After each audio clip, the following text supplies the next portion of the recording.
Miss Alice Nickson, what a pleasure to have you here with us today. Thank you Thank for you. inviting us to your beautiful neighborhood, Fairywood. Thank you for coming. Can't think of all the energy you brought with you. Oh, thank you. I'm just excited to hear some of the stories. I know you're going to tell me some groovy stories about Fairwood. First thing is that some of us still here. Yes, which is a wonderful thing. I think it's a wonderful thing. And we're not sure how long we're going to be here before they push us off, like they push the rest of everybody else off. Yeah. But you have a wonderful community here. You know your neighbors. You feel safe at night here? Yes, I do. Good, good, good. As long as the raccoons don't look for I know you got a lot of wildlife here because you got a lot of green here. and that's important. And you can tell the very important. difference. You can tell the difference. That's one reason why I chose, they gave me a choice. And since I was one of those good Negroes, they said I could come out in this area here and wouldn't spoil it. And one thing was the trees. My kids love the trees. My youngest daughter, who's dead now, used to come home every spring just to see the trees. Just to see the trees. To Beautiful. see the trees, and I can imagine people who grew up around this, how they feel. And well, I was lucky. My yard, when I grew up in the Hill District, and we had only one had about 5 trees in our yard. Wonderful. Green space. Yes. Where do you see this community in 25 years? What I hope to see and what I think is going to see may be 2 different things. This is one of the few. They're going to take the land, and then there going to be nobody with my income. It's going to be here. It's going to probably be a gated community. Okay. And we've had plans on the books for years what we would like to do with this community, and evidently we did not have enough influence or money for the planning to take place. Regardless of who's here, I hope to keep the land, the land. Okay. Keep it green, keep it smelling clean. So you don't want a bunch of big corporations coming in here and just, taking over that neighborhood feeling, keeping it like a neighborhood. Oh, they'll do that themselves. That's in order to keep the kind of people they want. But what we would do, as I go back, a lot of people, we used to talk about what we wanted to see this community look like. And it was the Helen Daniels and Claudia Davis and Mr. Lewis and some other people. They wanted to be safe. Right. They wanted to clean up the racial issues. Are there racial issues here? Everywhere in America. Yes, America's built on racial issues. Is this a diverse community? Do you find it diverse? Not as diverse as it used to be. Okay. Diverse politically, ideology. We always had more. Well, my ex-husband, who's dead, was he and Bob Citrone and some other always made sure the kids had something to do. Right. We have the creek down below there, and they would go and pick up breakfast sometime. Ah, go That's fishing. yes, go fishing in there. And Well, how about your park here?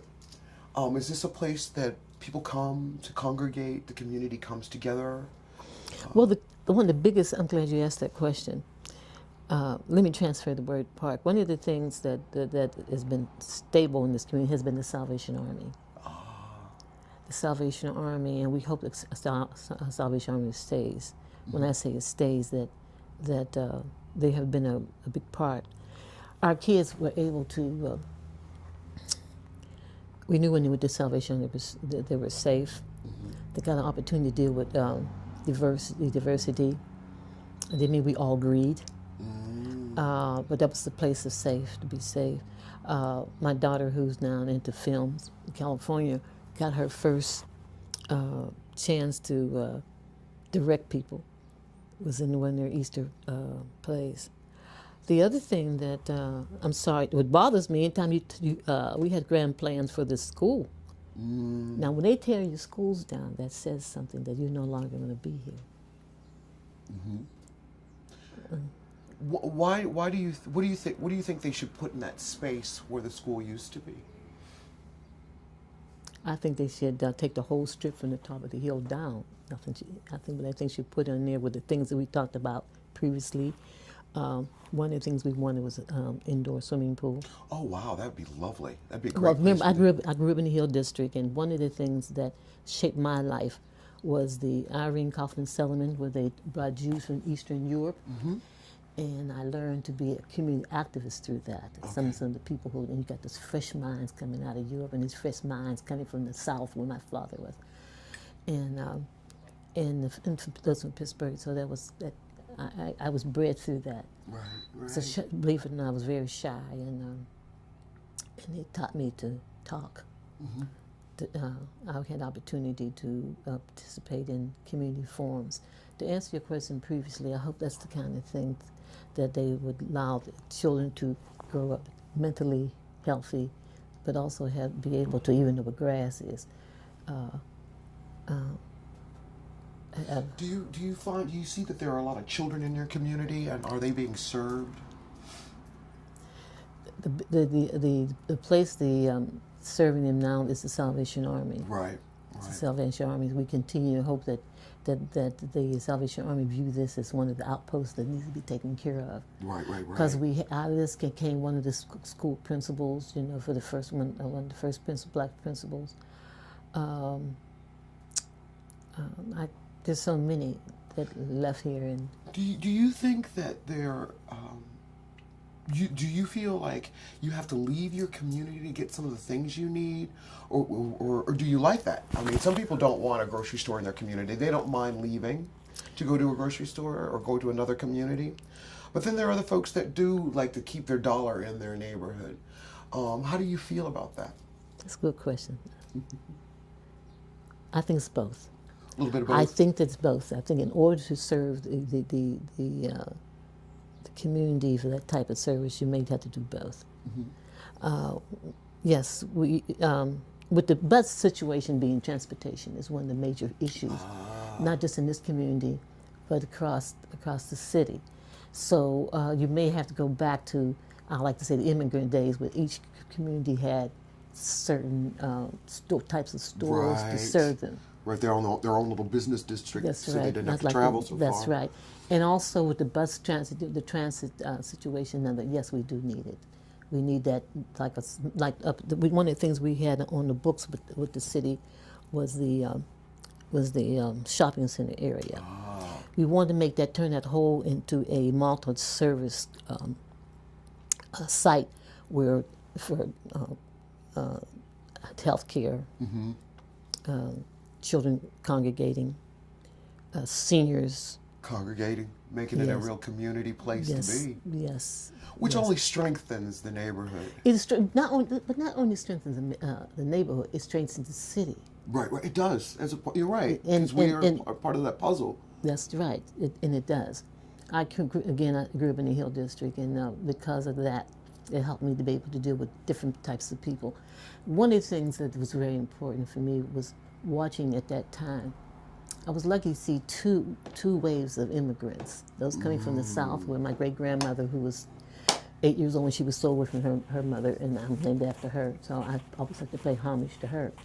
Then this about right, as World War was saying, World War II, we had all these immigrants coming from different parts of Europe, which they brought a kind of flavor to the city. Yes, and we wanted the same thing for here. That may sound like a pie in the sky, but that was what I was breastfed off. Right on. Hopeful for America. Like my father said. Yes, my father used to say, coming from way across Georgia, he used to say that America, with all its problems, is one of the best places in the world to live. Amen. And he says the only ways you can continue that, you have to get off your ass and vote.